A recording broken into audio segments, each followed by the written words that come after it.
So in this lesson, we're going to look at iteration. Iteration means repeating code over and over again, and that usually occurs with loops. So our first loop that we're going to learn about is a while loop. And a while loop has three parts. So the first thing we want to do is initialize a count variable. And that's the variable that we're going to use as we go through the loop. It's going to keep track of how many times we want to cycle through our loop. So let's start our count at 0. Okay, then the next thing we want to do is set up a condition for the count to proceed. So we'll say while the count is less than 10. Okay, then Java will do or execute whatever line comes directly after the while. So we'll say system.out.println, and let's just output that count. Okay, then our third piece is we need to change the count value. And in this case, we're incrementing, so we'll say count plus plus, right? And that will increment or increase our count by 1 every time we proceed through this loop. So we'll go ahead and compile our code. And then we'll run. And notice we're getting zeros over and over and over again, and we're stuck inside this loop.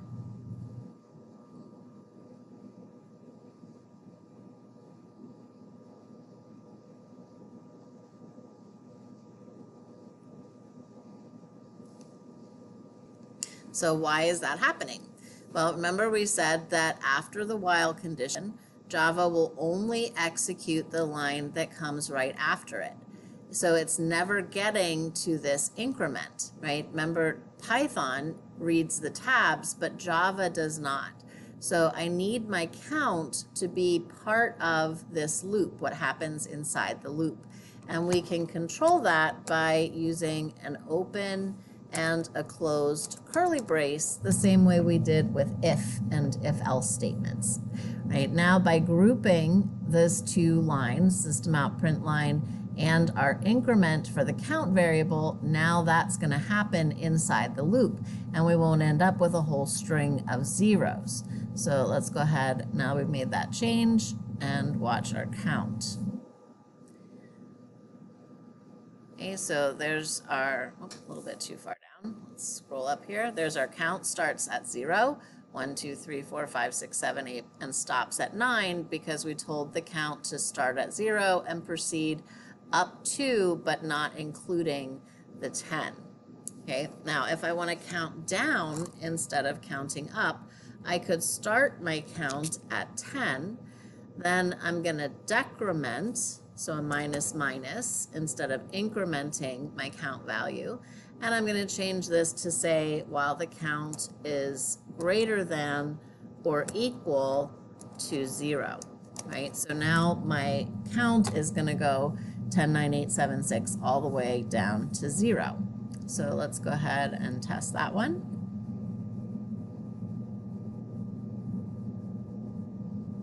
Right, and there is my count output, right? 10 counting down to 0.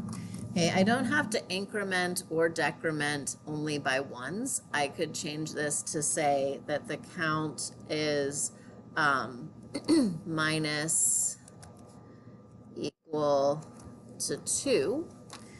So now when we run that, now we're going to see our count decrementing again, but this time going by 2s. So 10, 8, 6, 4, 2, and 0, right? And so on. Okay, so that's the structure of a basic while loop, where we have a count variable, we set up a condition for the count to proceed through the loop, and then within the loop, we need to change the value of the count, so eventually the looping stops. Okay, another type of loop still a while loop, but another way to look at this while loop is an input controlled while loop. So let's go ahead and make a scanner object so we can gather some user input, and we'll say scanner statement, or no, this is our scanner. We'll say scanner keyboard equals new scanner system.in, and then we'll capture our user input as statement, and that'll be a string. So string statement is equal to keyboard.next line. And we should prompt our user to enter a statement. So we'll system.out.print, enter a word.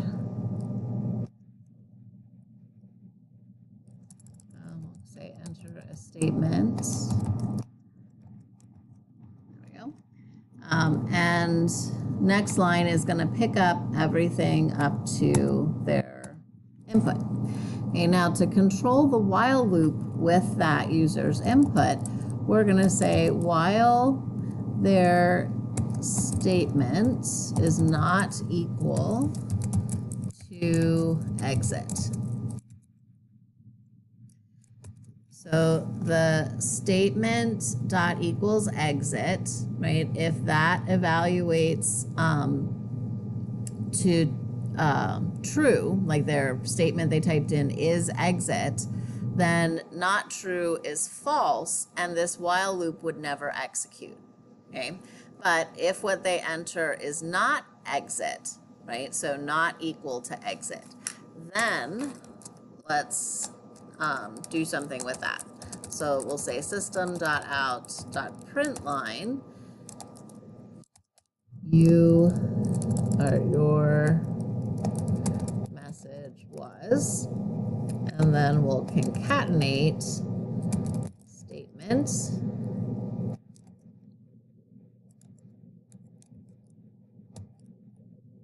Okay, and that'll be our output.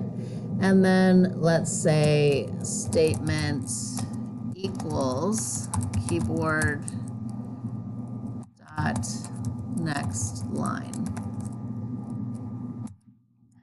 Okay, and we'll capture another statement. So let's go ahead and copy our prompt so that they enter a statement, and this time we'll say enter another. Then we'll close our while loop. So this is going to happen while the statement they enter is not equal to exit.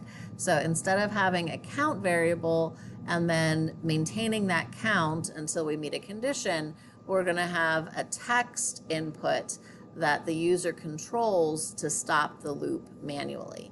So let's go ahead and compile and run. So I've got too many parentheses here. So we'll fix that error and give it another try. There we go.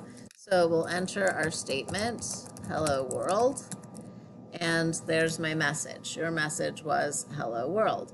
Now we'll enter another statement, I love chocolate, and there's my second message. Okay, when I want to stop, I type exit, and now my program has terminated, okay, because we exited the while loop and had nothing after, right? If I want to have another output after the while loop ends, I could say system.out.println, thanks for playing, have a great day. Right? And then that output would occur before my program stops. Okay, let's look at another type of input controlled while loop. So we'll have our scanner still in place, and this time let's prompt the user to enter a number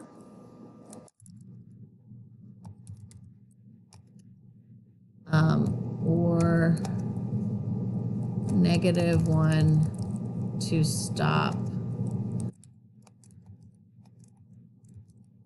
Okay.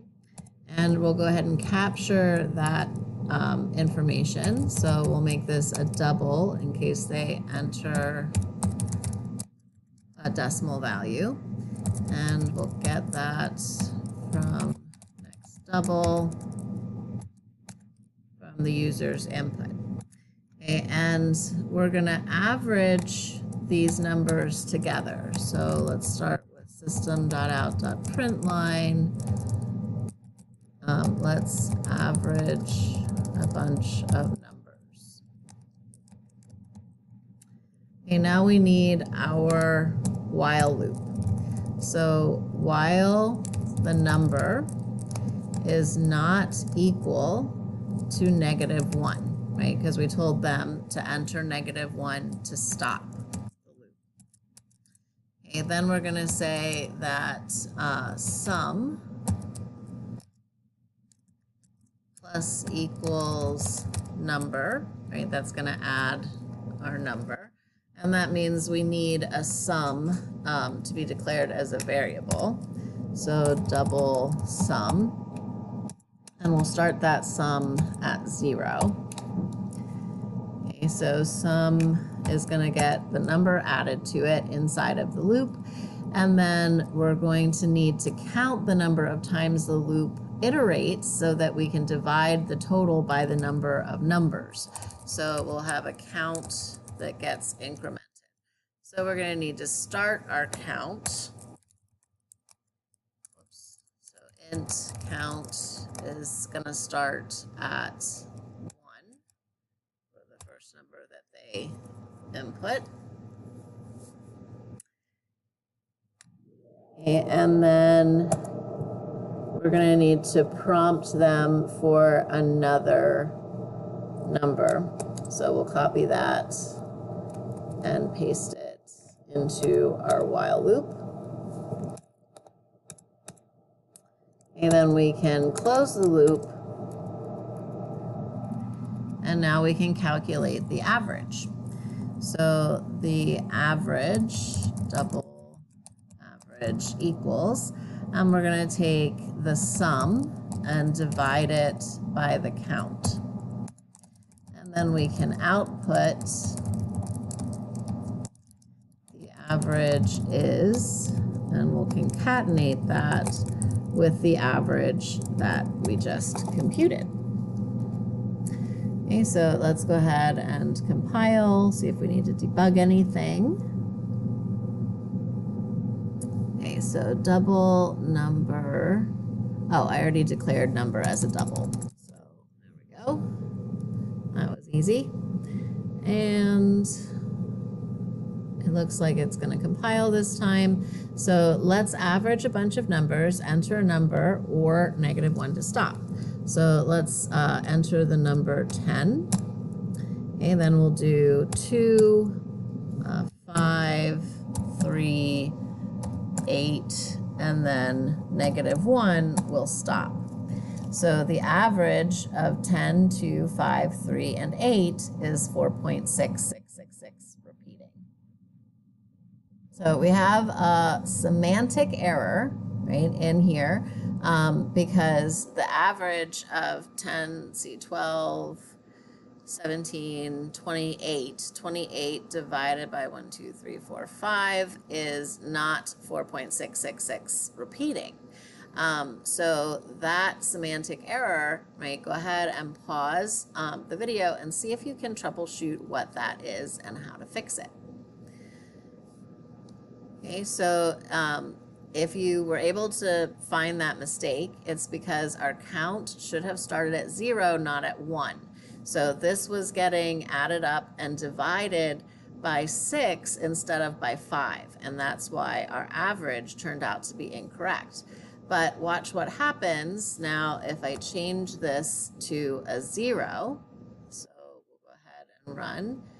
and we're going to get another error, right? This time it's not going to be a semantic error, right? It's going to be this.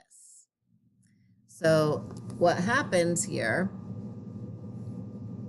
is our average, right, says NaN, okay? And that's because when we started our count at 0 and exited before we put any numbers in, we're taking the double and we're calculating it by taking 0 divided by 0.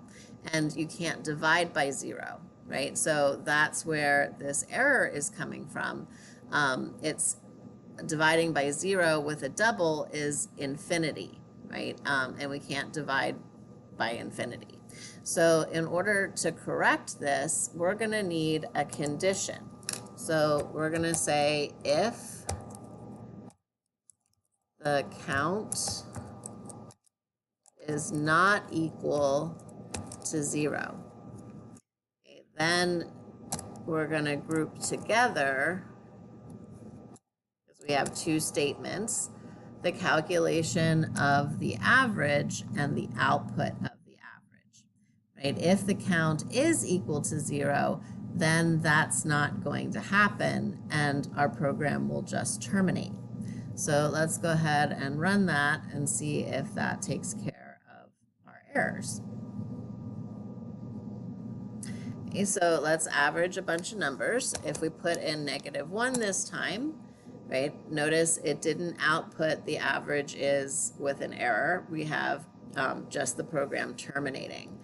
But if we run it and we go ahead and pick some numbers, so 10 plus 2 plus 5 plus 1, -1, right? And 10 plus 2 is 12, plus 5 is 17, plus 1 is 18, and then 18 divided by 4 is 4.5.